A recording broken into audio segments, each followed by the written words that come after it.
Hey, Vivian.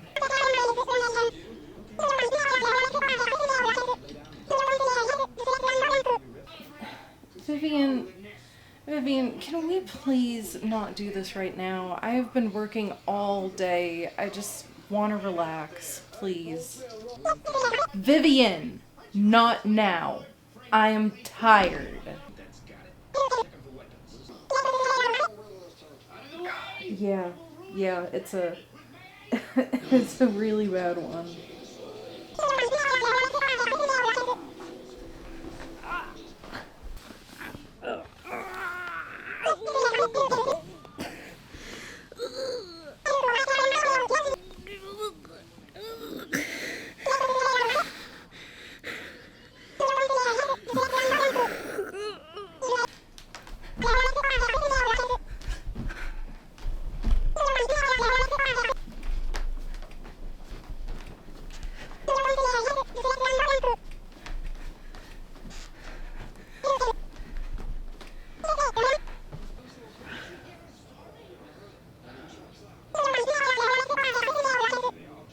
It's a Friday once again. Hello, my fellow freaks, and welcome back to the channel. I hope you have all had a great week. Now, I want to go ahead and give a little bit of a preemptive apology here. I may get incredibly passionate during this review. If you are new here, if this is one of the very first videos that you are seeing on my channel right now, I am showcasing a lot of my very favorite horror movies for the month of October. Some of my personal top rated films that I would recommend to like a large audience. And today, or this week, whatever, we are not only going over one of my favorite horror movies of all time, but this might be like within my top favorite just movies of all time, even outside of the horror genre. Like, this is such an incredible film, and it is Magic from 1978 and directed by Richard Attenborough. And because I love this movie, Magic, so much, again, apologies if I start getting incredibly passionate about what I'm discussing, aka warning to headphones users, just in case. I don't know how loud I'm gonna end up becoming. Magic is maybe one of the greatest and most underrated psychological horror movies to ever exist. I won't say that I've never heard somebody talk about Magic, but when I do, it's very few and far between, and they're not really really discussing the movie. It's just like a short note of it. I don't know, it just feels like I never really hear people say anything about Magic, which sucks. I think it's one of the best horror movies to ever exist, especially psychological horror. In fact, even though this isn't a true statement, I would even say that it's just like the psychological horror picture, and we are going to be getting into that in this week's discussion. Now, personally, in my life, I've never come across another person, face to face, who's ever watched this film, and then when I tell them that it stars Anthony Hopkins, they're extremely surprised, as they should be, that they've never heard of it, because it stars Anthony Hopkins and it's a horror movie, and it's not nearly as well known as it should be. And to me, it's not even just a really perfect psychological horror narrative, but it's a perfect ventriloquist dummy horror movie narrative. Like, I'm sorry, the way Magic does the ventriloquism, I mean, we'll be going into detail of it, but let me just say, I like it better than Night of the Living Dummy. Oops, sorry if that's controversial, oops. But I would take Fats over Slappy any day. When I first heard of Magic, it was actually through my father. When I was a kid, first kind of getting into scary things, my dad would tell me about certain horror movies, and one of the ones that he talked about as being like the absolute scariest for him as a kid was Magic. Now, he says it's because, you know, there was a ventriloquist dummy and it was really creepy, and as a kid, you think the dummy is alive. more on this later. But as a kid, he believed the dummy to be alive, and you know, the whole killer dummy. Dummies are like a soft spot in horror for a lot of people, and I'm surprised they aren't really used more. I mean, genuinely, some of the only like horror ventriloquist dummy content that I can think of is Dead Silence and Goosebumps Night of the Living Dummy, and I don't think, yeah, technically Billy the Jigsaw puppet is a ventriloquist dummy, but I wouldn't consider the Saw movies to be centered around that. Do you know what I mean? And I think it's because it like goes into this uncanny valley thing. You know what? It doesn't matter. We're not talking about the psychology around dummies and horror. We're here to talk about magic. And while my dad told me about this film at a very young age and how badly it scared him, it wasn't until I was in college that I finally got the opportunity to watch it for myself. And ever since that very first watch, I have just been so obsessed and in love with this film. Like, every aspect about this is perfect. It's literally the most underrated and perfect psychological horror movie out there. I've genuinely never understood why magic doesn't get more recognition, especially because Anthony Hopkins is in it and like nobody's heard of it. How is that possible? This needs to be in the Criterion Collection. That's how strongly I feel about magic, okay? But as a cinephile who's in love with this really obscure, more unknown horror flick, I feel like it is my duty to try and, signal boost the existence of this film out there, because they're about to do like a remake on it. Soul crushing, absolutely soul crushing for me. Absolutely nothing about this film needs to be touched, and I don't, is it a sequel? Is it sorry, there's like a gnat. I'm not clear if it's a sequel or a remake, but it's going to be called Abracadabra. And at first I was concerned because the other film titles that we're associating it with are Barbarian and Weapons. Sure, maybe those films are good or okay, but like, it doesn't give me a whole lot of hope for how they're going to portray the film. Can I tell, I worry that Fats is going to become literally alive. That is my fear with the remake. And so I feel like it is my duty to signal boost the original out to people and get it more well known before this happens, before people like whatever is about to happen. Now, I do have a little bit of hope in it because the I think writer and director of Evil Dead is the one who is doing this sequel remake thing. So there is a little bit of hope. Okay, this introduction is extremely long. All I want to say more about the remake sequel thing is, why do we keep grabbing perfect films and then making them terrible instead of taking the bad films that have good concepts and making them good? Why is the choice to always take something that's perfect and should never be touched and ruin it? The introduction is already so long. We need to just go ahead and get a move on. But first, if you are new here, hi, my name is STARGUTZZZ. Any kind of crashing or loud noises that you may hear happening in the background, those are my cats. And my movie reviews tend to be more of a discussion of elements that I find to be good or bad about a film, rather than just giving you this whole play-by-play of every single thing that happens in it. So in other words, I refrain from spoilers as much as possible, however they will arise as they pertain to the discussion taking place. Now, this week it might end up being a little bit of an exception to this rule because there's a lot that I will be discussing with magic that has to do with like specific descriptive narrative things, but I still won't go into too much detail. Also, I'll just give you a warning. The last chapter of this, titled The Ending, that is a complete spoiler chapter. I'll remind you when we get there. If you would like to watch magic before the rest of this review, or if you want to go seek it out afterwards, you can do so on our best friend Tubi TV. I'm so thrilled that this film is on Tubi now. For the longest time, it was only on HBO Max, and even when I went to rewatch it for this, that's where I went. And it wasn't on there anymore. I was like, oh, lo and behold, it's on Tubi. So link in the description for Magic, just to make it that much easier for you to watch. And with all of those pleasantries out of the way, let's get into the review. Magic follows a magician's assistant named Corky as he attempts to begin his solo magic act. Although the antisocial Corky seems to take to ventriloquism to add more life, charm, and energy to his otherwise boring and uncharismatic magic show. However, after making it big, Corky begins feeling overwhelmed and threatened by the medical exam required by the studio wishing to sign him on for a TV special. As a result, Corky and his beloved dummy Fats flee to Corky's hometown to hide. While in hiding, Corky reunites with his high school crush, Peggy Ann Snow. Though Corky begins dreaming of a new life, Fats begins slowly developing a mind of his own, and he will stop at nothing to make sure he remains a part of Corky's life. So I know usually in the synopsis I also just give a little bit more discussion on the narrative itself. All you need to know is every single aspect of this narrative is perfect. Every part, how it's written, everything, just so perfect. Not a single thing I would change, not another direction I want to see. No other direction should exist. I did recently learn, or maybe I think I knew this before, but I forgot. I think Magic is actually based off of a book. I really wish I knew that before going into this. Maybe in the future, I'll read it and review the book for the channel.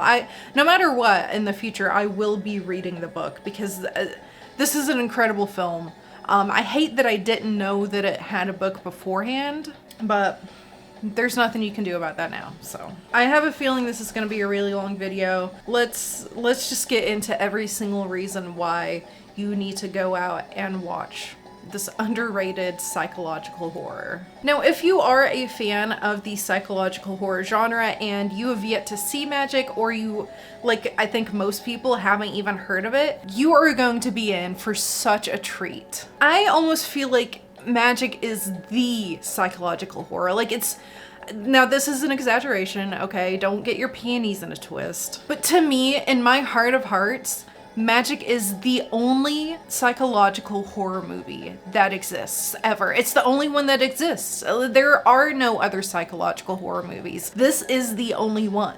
That's obviously not true. There's obviously plenty of fantastic psychological horror movies, but there's just something about Magic where the psychological horror that's shown, that's taking place, I just feel like it's not like anything else that the other ones have done. I don't know. I think what it is Magic is rooted in a sort of realism. There's not really anything surreal happening in it, and I feel like that's a common theme in psychological horror movies. Like if we're looking at or thinking about films such as Hereditary, Martyrs, Black Swan, Pearl, Misery. Well, maybe not Pearl so much. Maybe Pearl also is rooted in a little bit of realism. But with all the others, there's at least one moment where it gets like really surreal. You know what I mean? Like a suspension of disbelief, I think is what I'm trying to find. And Magic doesn't really have a suspension of disbelief. Like, I think a lot of what happens to Corky and what happens with the horror aspects of this film are all things that could realistically happen. The depiction of the psychological horror in Magic is so rooted in Corky's mental state, and also how that mental state evolves throughout the film. Magic isn't scary because there's a killer dummy. Magic is scary because we're watching this man slowly slip into his own created madness and then lose control to it. Corky, before inventing Fats, he was very antisocial, uncharismatic, and he could be aggressive. Like he's meek but aggressive. And before Fats, Corky's magic shows were incredibly lackluster, and he needed a way to be able to connect socially with his audience. Thus, he created this persona of Fats to help him succeed and be everything that he can't. You know, Fats is very charming. He's very witty and funny and charismatic. I will now change a diamond into a heart. I guess the reason I'm such a great lover is, I want to hear about your sex life if you don't mind. Tell us all about yours then. Everybody likes short stories. Don't encourage me, please. again, everything that Corky isn't. And so now, because Corky has created this persona that he latches onto in order to help his career succeed, I mean, he ends up being completely reliant on it, dependent on it. So much to the fact that Corky can no longer withhold serious conversations with another person without Fats being present and having some kind of input. I mean, hell, not even in conversations with other people, but when Corky's by himself, it gets to the point that Corky can no longer even be in silence. Why'd you close the door? I'm contemplating taking a piss. Do you mind? Hey, stick your head out here 1 sec.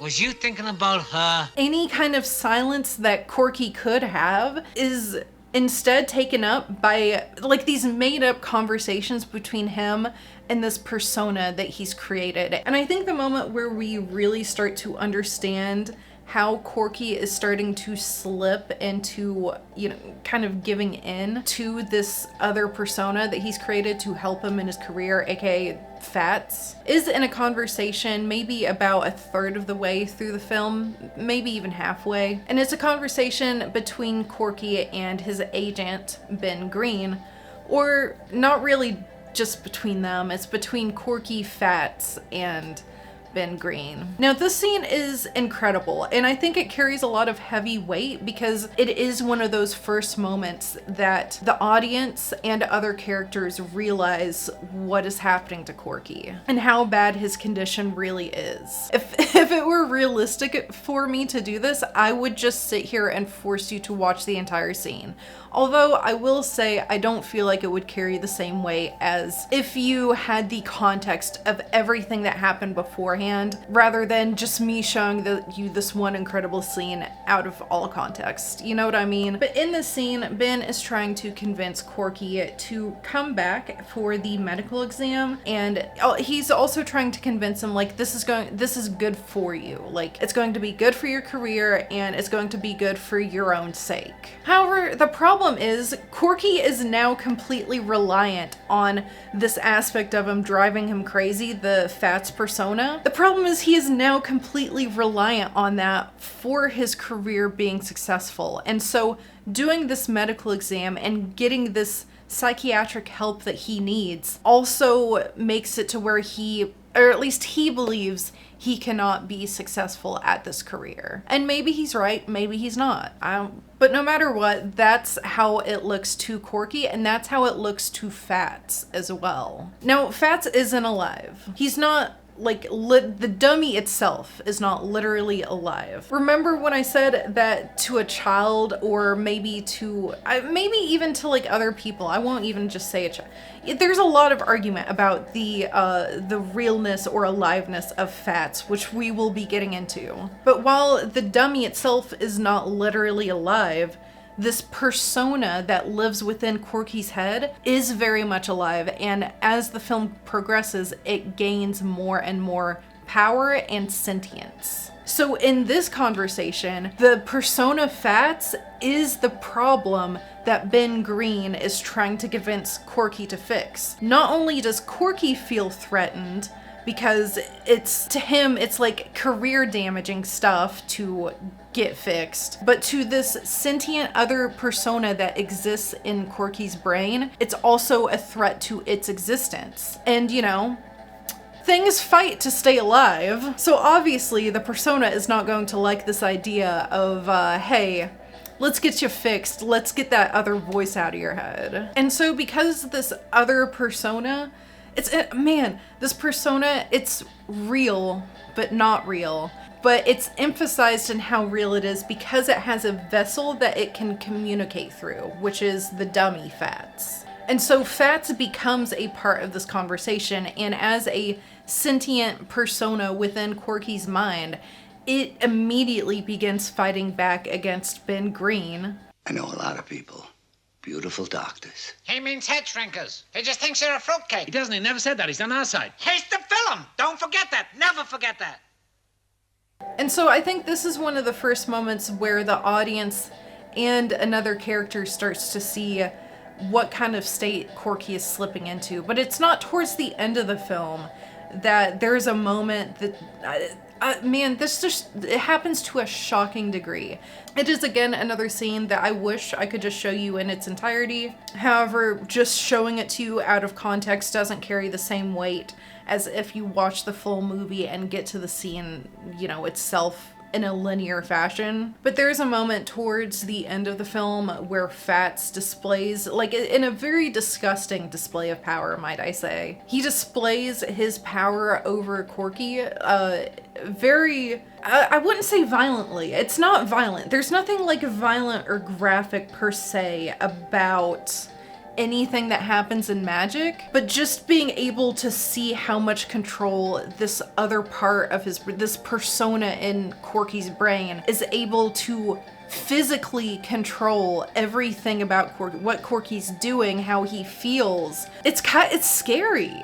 To me, when this scene shows up, it's shocking and it's scary because it's proving to Corky that Fats isn't the dummy, Corky is the dummy, and Fats is now the puppeteer. Because Corky has allowed him to obtain that much power over him and his life, because he has become so reliant and dependent on this persona in order to succeed in his career. And like I said, he can't even manage a conversation without Fats being there. Corky is he's a slave to Fats, dude. And this scene towards the end where he's like making him jump and spin and get a migraine, just whenever it shows up, I've seen this film so many times, dude. And every time when this scene shows up, I'm still in utter shock and awe at just how crazy it is. How crazy it is that Fats is able to have so much power over Corky. Corky is not his own person anymore. It's like this is what I mean when I say magic is the psychological horror. We are watching a man slowly give in and be controlled by his own created thing, and it all is existing like entirely in his head. And even though it's in his head, it's so real, man. God, phenomenal. I mean, it's rooted in Corky's psychological condition completely taking over his life, and I don't know, in a way I feel like it's realistic. As I said, I feel like what makes magic stand out is almost how simple it is. Sometimes the most simple things are the most realistic, and I think the way that it displays Corky's condition and what's happening, and then also how it portrays Fats, which is what we'll be getting into next, it does psychological horror like I've never seen before, and in a lot of ways it feels more realistic, it feels more scary, because it feels more possible. I mean, people do this stuff. They create a persona or a character in their head that they act as in real life to help them get through, like, sometimes daily tasks, sometimes certain situations, sometimes their job. You know what I mean? So it's not completely out of the question that this would literally happen to somebody. Maybe not as in extreme a way as magic happens, but it's definitely a scary thought, and I definitely think it is realistic, and that's what sets it apart from a lot of other psychological horror. Again, like Hereditary, Black Swan, Martyrs, I love Martyrs, okay? But I think what makes those psychological horrors almost so the same is that I feel like it is very common for surrealism to come up in psychological horror. And again, I think that's why magic stands out, because it doesn't use surrealism, it uses realism. And that's not something that's bad. I'm not talking shit on those other psychological horror movies. As I said, I love Martyrs. And if you're new here, I love surrealism. If you're not new here, you've probably heard me talk about how much I love surrealism in the past. Like, it's not a bad thing. I just think it makes magic stand out from the crowd a whole lot. This is my hill that I'm dying on. I think magic is not only the most perfect psychological horror movie to exist, but it's just the only one. It's the only one that exists. So I've already mentioned it a little bit, how Fats is, but isn't alive. So let's go over that a little bit further. And also how the film sort of plays with the audience over this whole like, is or isn't Fats alive? Now I'm mad that not enough people know about this movie, not only because there's not enough discussion about, you know, the psychological stuff happening with Corky, but because not enough people know about it, there's also not enough discussion about the psychological stuff and the portrayal happening with Fats. Oh my god. I'm sorry, but like best living dead dummy, living he's not living, but he is. Oh my god. Okay, take a breath.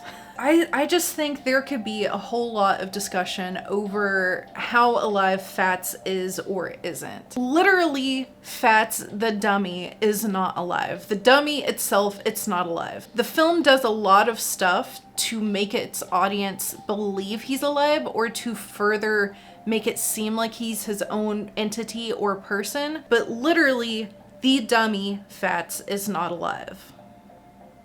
Or is he? Put a pin in that.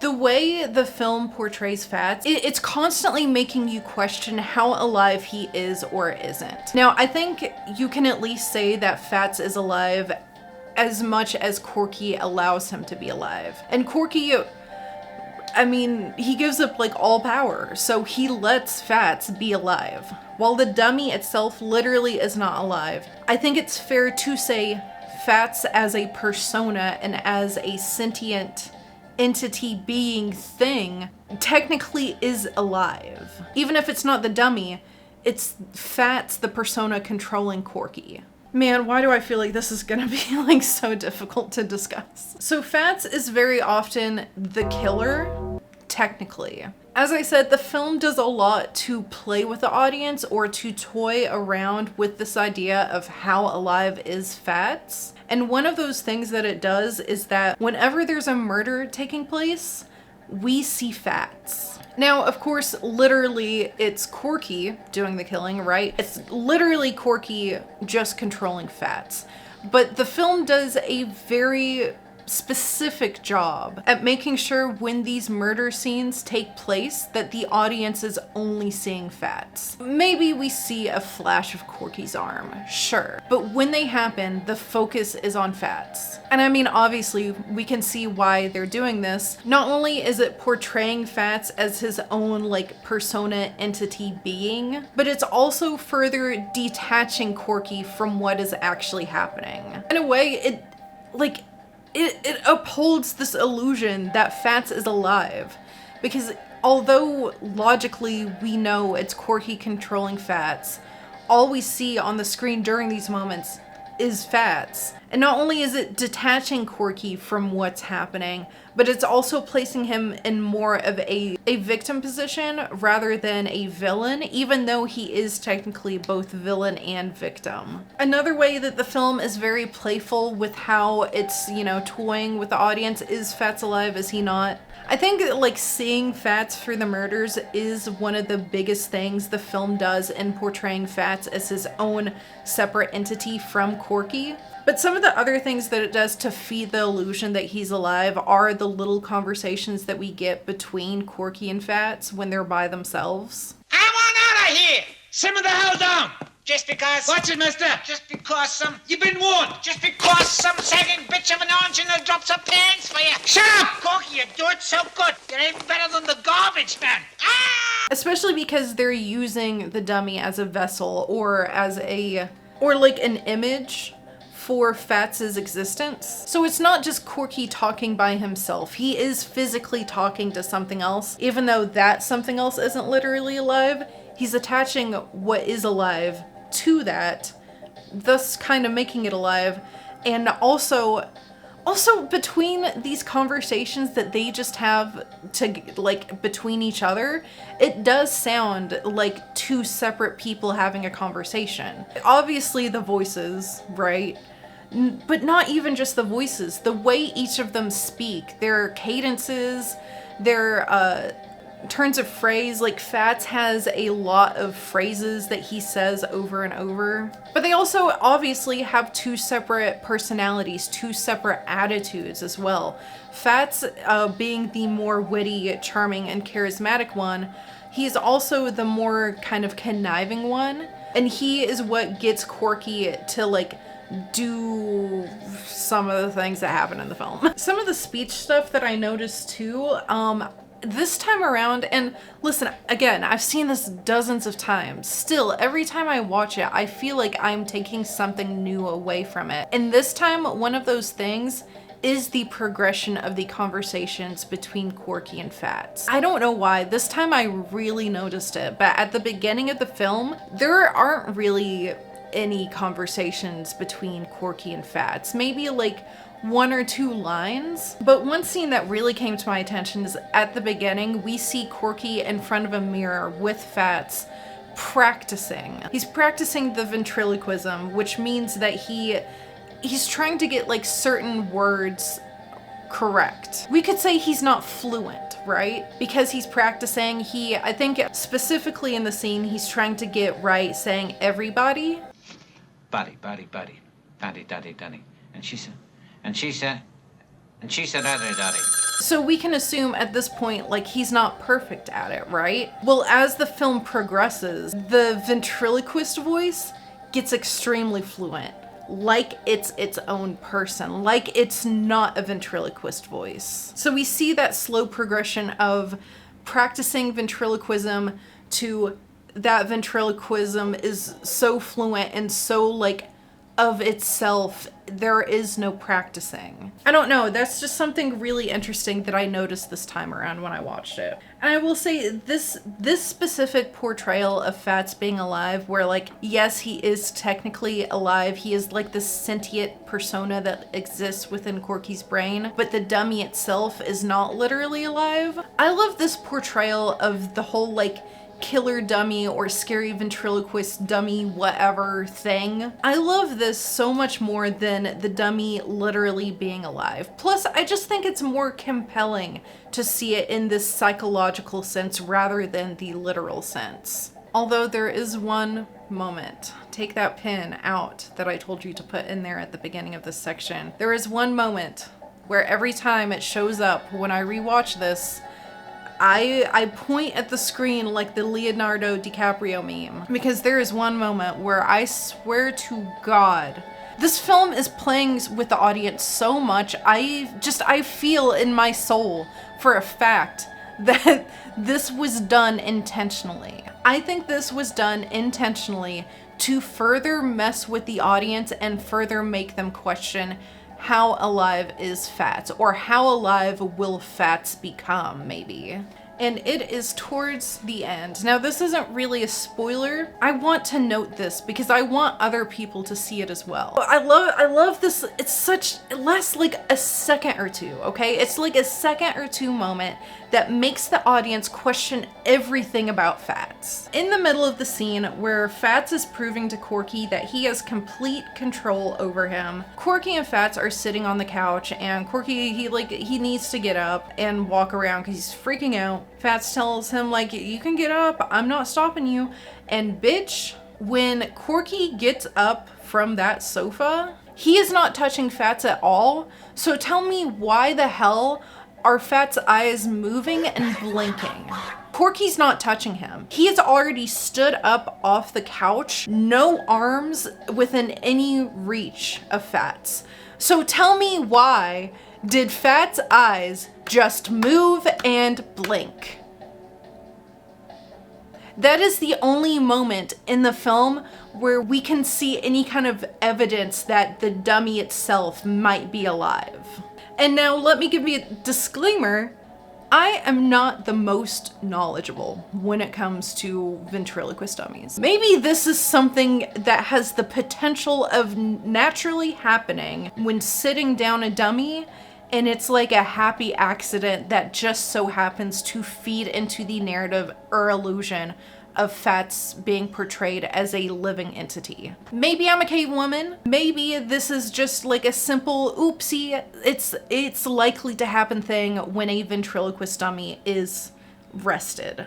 However, I also have noticed this is the only moment that this happens in the entire film. I feel like it is on purpose to further mess with the audience because it is just so perfect. And The moment that it is placed at as well is so perfect because it is right before Fats is showing how much control he has over Corky. I don't really have a straightforward answer as to why this happens. Maybe, like I said, maybe it is a normal ventriloquist dummy thing that happens. To me, it seems very on purpose by the filmmakers that this happened in the film, and I think it is to further mess with the audience or create the illusion of Fats being alive. Also, perhaps you could make the argument that it is part of like Corky's illusion or Corky's hallucination, but then again, why is this like 1 to 2 second moment the only time this happens? But I love that it only happens this one time because it's almost like it drives you crazier that it only happens this one little moment. Oh my god! The portrayal of Fats is so perfect. It's so perfect. The same way no other psychological horror movie exists, no other ventriloquist dummy horror thing exists. No Slappy, no dead silence, none of it. Only Fats. Okay, now this is going to be a full spoiler section. We are talking about like the entirety of the ending of this film in detail. Why are we talking about it?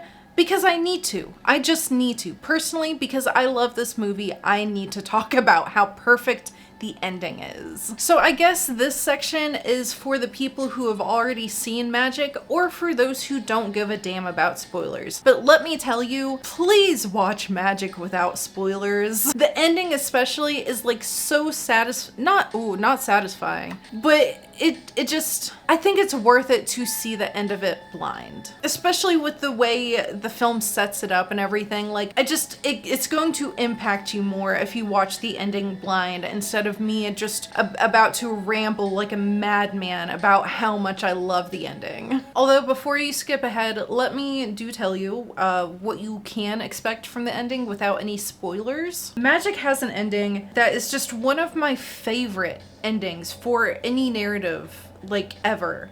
I think for the narrative that it's telling and the narrative directions that it takes, the ending to it is perfect. Like, there's no other possible way that Magic could have ended. Now, it's not a happy ending, but it is a really good conclusion to the narrative that's being told and some of the conflicts that are taking place. It's not happy, but there's absolutely no other way that I could see this narrative ending. I think any other ending for this narrative would just completely ruin it. But anyway, that's all you need to know from a no spoiler standpoint. Now skip ahead. I'm giving you a little bit of time. This is me doing some handwork, giving you time to skip ahead because we are about to talk about spoilers. Okay, you have run out of time. Let's go. So we haven't talked a whole lot about the love story aspect of Magic just yet.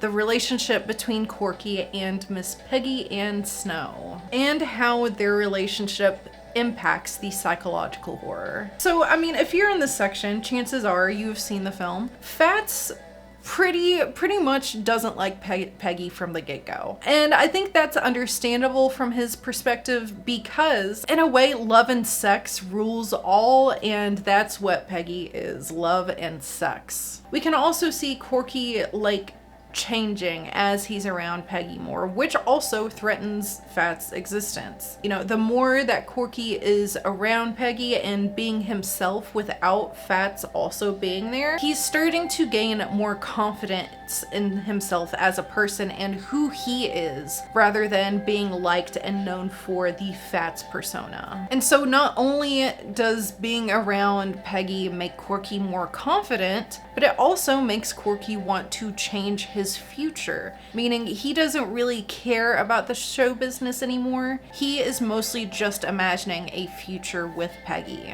And both of those things threatens the existence of Fats, because with Corky having his own confidence to be able to communicate with others without Fats, well, then he doesn't need the persona of Fats to be charismatic and charming anymore. But also, if Corky no longer wants to be a performer, that also threatens Fats' existence because that's the entire reason he was made in the first place. So you can imagine that Fats doesn't like Peggy. Everything about Peggy threatens Fat's existence. And so out of everyone else in the film, Peggy probably has the largest target on her back. Remember that disgusting display of power that I mentioned earlier, where Fats proves to Corky how much control he has over every facet of Corky's life? I didn't go into extensive detail about that scene. Let's go into just a little bit more briefly. During that whole argument between Corky and Fats, Fats says that he's going to just randomly let it slip one day during a performance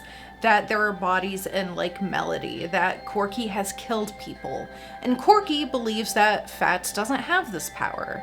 Well, Fats turns right around and proves it by saying something awful to Peggy. And he lets it slip about a card trick that Corky and Peggy did. Now, I feel like now I have to give more context, either if you don't remember or if you are a rebel and decided you don't care about spoilers. There is a card trick that Peggy and Corky do to prove that magic is real and prove that they can really read each other's minds. And before this, Corky defines the difference between magic and tricks to Peggy, and this is important. No, I don't do tricks. Tricks means something set up beforehand. A box with a fake lid, stacked deck of cards. Don't do that. This card thing that they do is meant to represent a form of magic, like true magic power, being telekinetic and connected deeply with one another. And then they well, after this little tiff between Corky and Fats, Peggy comes in. I think it's sometime after the massive freak out, or maybe it's before, I can't remember exactly. And Corky in a moment feels like he can't talk to Peggy, so he uses Fats to communicate with her. And what does Fats do? Well, he lets it slip that the card trick that her and Corky did is something that he does often to be able to sleep with women. I pulled the same card from your deck that you pulled from mine. That's not a trick. You can't do that. Sure, you just peek at the bottom card after shuffling and it's easy as apple pie. Corky makes a big deal production number out of it sometimes, like when he's got some bimbo stewardess he wants to screw. And he is very specific to use the word trick. He tricked Peggy. And then he goes on to explain in detail how this telekinetic trick is done in order for Corky to just sleep with somebody, which I mean is exactly what happened. And so not only is Fats, I guess telling her the truth against Corky's will, in a way it almost seems like Corky is self-destructing his life when this happens, because obviously to an outsider it's like Corky is letting it slip, like it comes across like you're a stupid bitch. You know what? That's the way the scene comes across, is that Corky is telling her that she's a stupid bitch for believing his card trick. But really what it is Fats proving to Corky that not only does he have complete control over anything that he says, but he's also driving this wedge between Corky and Peg's relationship so that Peggy and Corky don't drive a wedge between Corky and Fats's relationship. And I mean, ultimately, what do you think Fats wants done about Peggy? Obviously, he wants her dead. And so what ends up being the final conflict of the film is Fats wanting Corky to go and kill Peggy. And oh my god. The film does an incredible job of subverting expectations and even misdirecting the audience at first over whether Corky killed her or not. They do an incredible job of making the audience believe that Corky has killed Peggy up until the final moment. I hear my cat messing with something. All until the reveal of Corky's suicide. What an excellent way to... it's not happy. It's a very sad, tragic ending. But what a fantastic way to end this narrative. To have Corky not just kill himself, but be able to kill himself. Throughout the whole film, we've watched Corky slowly lose more and more control over his own being, and then right at the last moment with the person that means the most to him, he's able to gain just enough control to be able to stop what's happening, even if that means that he's killing himself. he's able to regain just enough power to fight back against that evil persona and stop the power. I think in a way Corky realized that he was too far gone, that Fats was too powerful, that he probably wasn't going to be able to stop him for good. And so the only true way to protect Peggy or to save Peggy was to just kill himself. Because Fats was only getting stronger and his main target became Peggy. I think it's like a really heroic decision to make, even though it is tragic and sad. And realistically, it could have Corky like been able to get help and eventually, you know, lose Fats. Yeah, probably. But with the display of power that we see from Fats, it seemed like it was probably going to be very difficult to do. And again, I think Corky eventually became very self-aware of that and was able to regain just enough power to be able to off himself just to save Peggy. Just absolutely no other ending, in my opinion. There is no possible other ending for this, okay? It's a sad ending, it's a tragic ending, but I don't think all stories need to have a beautiful, wrapped up, happy ending. If Magic had ended with Corky being able to defeat Fats and then run away with Peggy, I don't know, something about it just would have felt corny. Life normally does not have happy endings, and I think that's something else that really aids to the realism of Magic, is that it doesn't get a happy ending.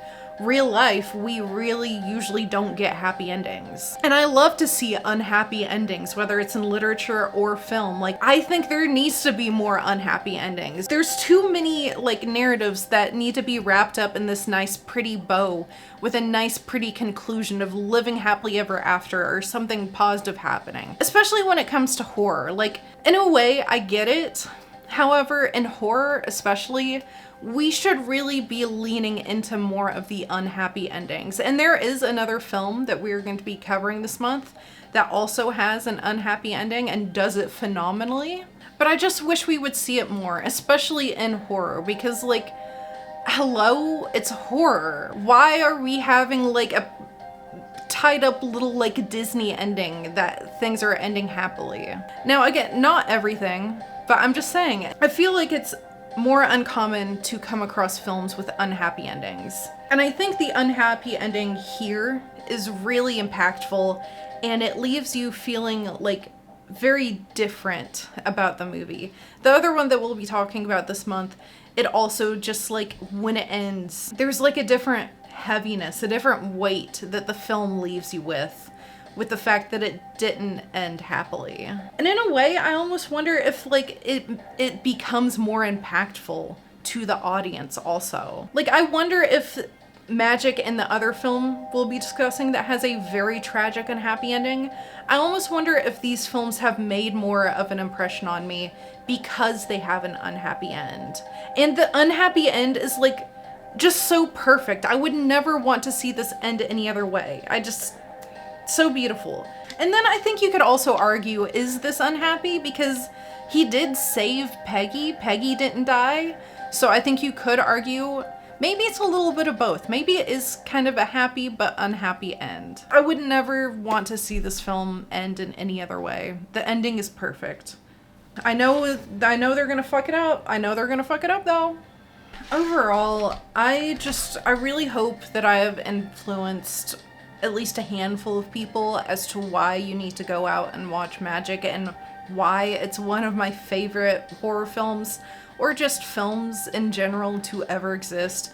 I think it's incredibly well crafted. The narrative, like in every aspect, there's nothing that could ever possibly be changed about it. It is a severely underrated film that I don't hear nearly enough people talk about. If I do hear them talk about it, it's like very briefly and not very extensively like I think I've done here. And I think it's more deserving. It needs more of like a cult following or something.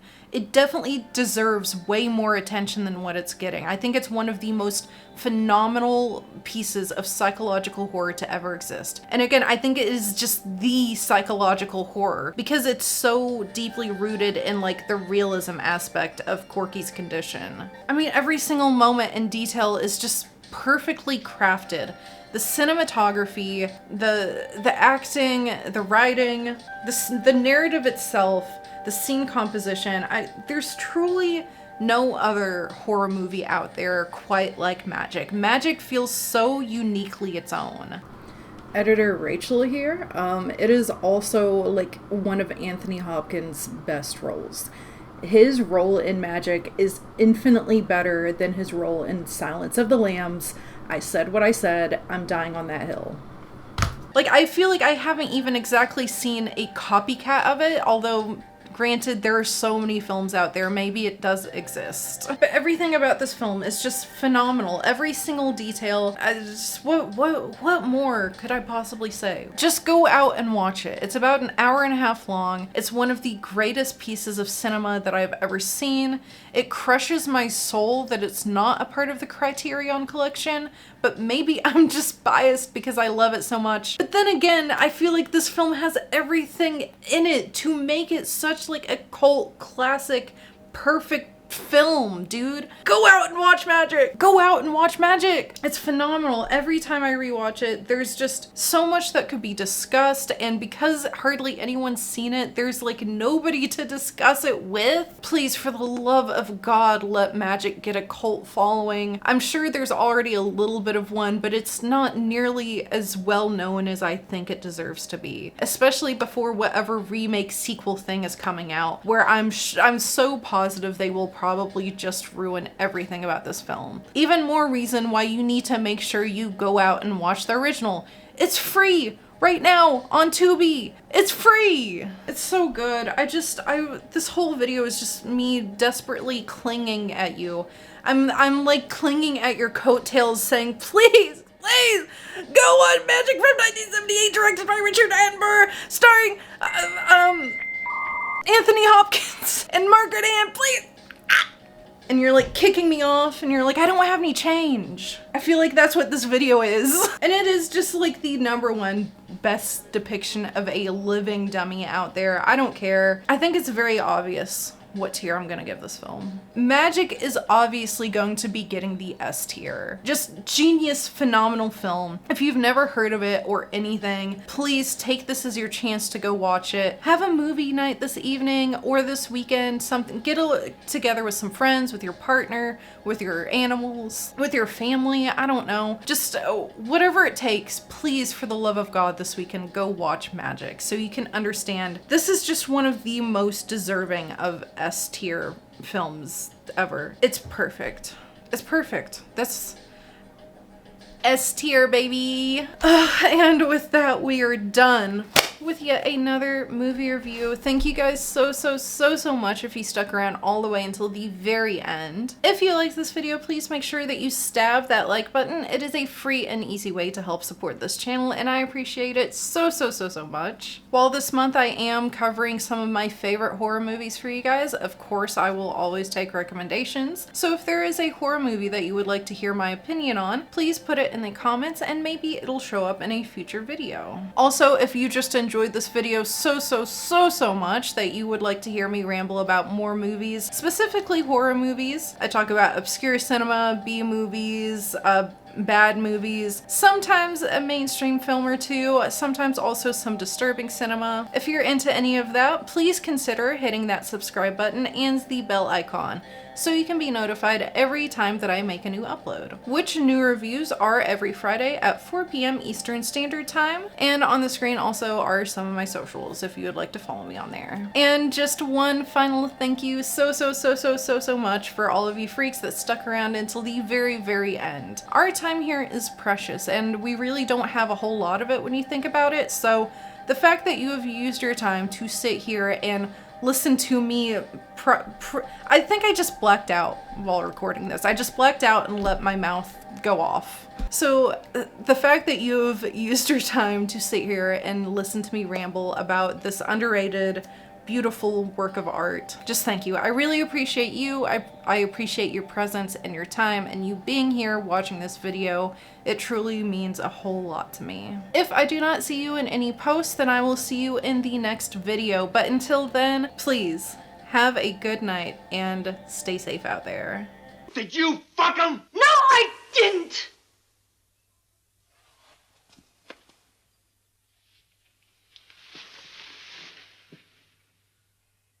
but I wanted to. Come on, it'll be fun.